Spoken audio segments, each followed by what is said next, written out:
इनकार नहीं कर सकता, लेकिन अल्लाह ताला का लाख लाख शुक्र कि एडमिनिस्ट्रेशन, चाहे सिविल चाहे पुलिस, ऑनरेबल एमएलएज के साथ मिलके उन्होंने वक्त पे जो कदम उठाए, जो लो लाइंग एरियाज से लोगों को इवैक्यूएट किया, जो इमरजेंसी शेल्टर में रखा, उससे कम से कम जानी नुकसान से हम बचे। माली नुकसान को हम दुरुस्त करेंगे। इसके लिए मरकज़ से एक ख़ास टीम जो है उनको भेजा जा रहा है। वो यहाँ पे जो डैमेज हुआ है, चाहे सरकारी इदारों का, चाहे प्राइवेट, और ख़ासकर जो एग्रीकल्चर में हमें नुकसान हुआ है, जो खेतों में नुकसान हुआ है, जो मेवे को नुकसान हुआ है, हॉर्टिकल्चर का, इसका भी हम असेसमेंट करके जितना हमसे हो सकेगा रिलीफ के तौर पे वो हम लोगों तक पहुंचाएंगे। टीम गवर्नमेंट ऑफ इंडिया से जो है एक टीम भेजी जा रही है। उनसे जाहिर सी बात है हमारी गुजारिश होगी कि जितना वो हमें दे सकेंगे रिलीफ के तौर पे वो दें, ताकि उसका सही इस्तेमाल हो। Madam Mufti urges you to take matter with the CM centre कि जो जहलिम पैकेज के तहत 1630 करोड़ रुपया लाया गया मुफ्ती ने, तो वो अनयूज्ड है। अब ये बात उन्होंने खुद छेड़ी, तो अब मैं क्या कहूँ ना। पहले तो वो इस बात का जवाब दे कि उन्होंने खुद क्या किया। 18 तक तो वो खुद थी। 15 जनवरी में मैं चला गया, 15 पूरा, 16 पूरा, 17 पूरा, 18 आधा, 3.5 साल 2014 के सैलाब के बाद ज़रा वो मेहरबानी करके बताएं कि हमें क्या दे के गए वो। उसके बाद मैं मरकज़ से 18 के बाद का जवाब जो है वो मैं हासिल कर लूँगा, लेकिन कम से कम 18 तक जो उनके मिनिस्टर थे वो उसका हमें जवाब दें। जो कैबिनेट की सब कमेटी बिठाई गई थी, जिसमें अल्ताफ़ बुखारी साहब और बाकी मेंबर थे उस कैबिनेट सब कमेटी के, उस कैबिनेट सब कमेटी का जो उनकी फाइंडिंग्स थी वो दबाई क्यों गई?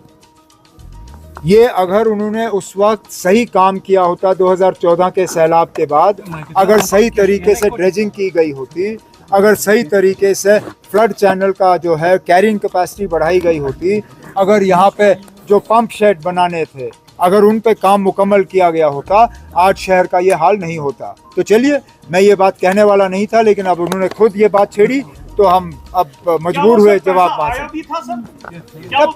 पैसा तो आया था, पैसा आया था, उस पैसे का इस्तेमाल कहाँ हुआ, अब उसके लिए हमें जवाब मांगना होगा। सर, कल हजरत बल में स्टोन जो है उसको पत्थर से तोड़ा गया, फिर दरअसल रवि ने प्रेस कॉन्फ्रेंस की, तो इसके बारे में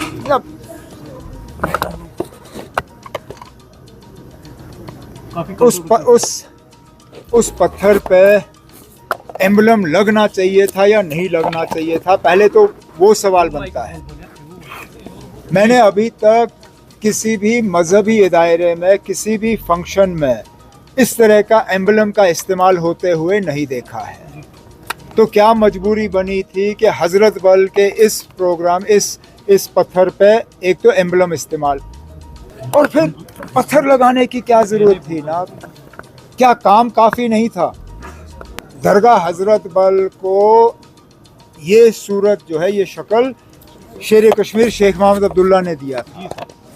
मुझे तो बताइए ना, कहीं पे उन्होंने ऐसा पत्थर लगाया? आज भी लोग उनके काम को याद करते हैं, इस बात के बावजूद कि उन्होंने वहाँ अपने नाम का कोई पत्थर नहीं लगाया। पत्थर लगाने की ज़रूरत ही नहीं थी। अगर काम सही होता तो लोग खुद ब खुद उस काम को पहचान लेते। अब चलिए, उन्होंने गलती की, हो गया, नहीं होना चाहिए था। तो कल उन्होंने कहा कि पीएससी लगाएंगे उनको, और एफआईआर भी काटेंगे। अगर ये नहीं हुआ तो वो करना पड़ेगा। डरा धमका के ये करने का क्या फायदा? आपने पहले तो लोगों के जज्बातों के साथ खिलवाड़ हुआ, कम से कम उसके लिए तो माफ़ी मांगी जाए। ये कहे कि ना हाँ जी हमसे गलती हुई, पत्थर पे ये होना नहीं चाहिए था, किसी ने नहीं किया। आप बाकी जो मजहबी इदारों में फंक्शन होते हैं जहाँ इस तरह के पत्थर लगते हैं, आप गूगल करके निकाल के देखिए, कहीं पे भी ये सरकारी एम्बलम जो है इस्तेमाल नहीं होता। सरकारी एम्बलम सिर्फ़ और सिर्फ सरकारी फंक्शनों में इस्तेमाल होता है। मस्जिद जो है, दरगाह, मंदिर, गुरुद्वारा, ये सरकारी इदारे नहीं हैं, ये मजहबी इदारे होते हैं। मजहबी इदारों में सरकारी एम्बलम इस्तेमाल नहीं होते। सर लास्ट एक क्वेश्चन, आपने जीएसटी काउंसिल मीटिंग की दिल्ली में, तो जम्मू कश्मीर से कितना फायदा मिला? बहुत फ़ायदा मिला। सबसे बड़ा फ़ायदा हमारे जो हैंडीक्राफ्ट वाले हैं, आपको याद होगा जैसलमेर में जब इससे पहले 55th जीएसटी काउंसिल की मीटिंग हुई, उस वक्त हमारे हैंडीक्राफ्ट वालों को बहुत डर था कि उनके शॉल और कालीन पे जो है जीएसटी की रेट बढ़ा दी जाएगी। इस जीएसटी काउंसिल में रेट बढ़ाने के बजाय उनका रेट कम कर दिया गया। आज हमारे हैंडीक्राफ्ट आइटम्स पे जीएसटी का रेट अब कुल 5% है। तो इससे हमारे हैंडीक्राफ्ट जो है, हैंडीक्राफ्ट वालों को कई इससे फ़ायदे होंगे। उसके साथ साथ जो बाकी मुल्क के लोगों को महंगाई में कमी का फ़ायदा होगा, वो जम्मू कश्मीर के लोगों को भी उसका फ़ायदा होगा।